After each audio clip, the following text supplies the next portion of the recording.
పోలవరం ప్రాజెక్టును విధ్వంసం చేసినట్లే జగన్ నిర్వాసితులను సైతం నిలువున ముంచేశారని మంత్రి నిమ్మల రామానాయుడు అన్నారు.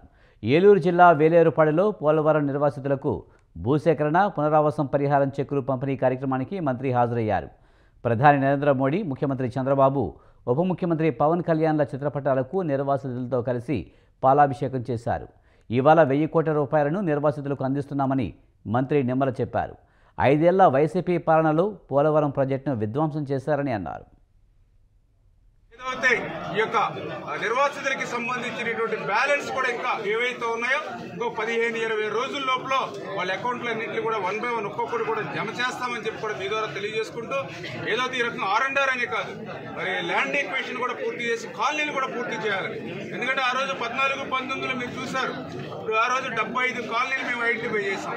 75 కాలనీలు ఐడెంటిఫై చేసి పనులు ప్రారంభిస్తే 26 పూర్తయ్యాయి, ఇంకా 49 నిర్మాణంలో ఉన్నాయి. ప్రభుత్వం మారింది, మళ్ళీ 5 సంవత్సరాలు ఆ 49 కాలనీలు ఒక చూడలేదు ఆ ప్రభుత్వం కన్నెత్తి.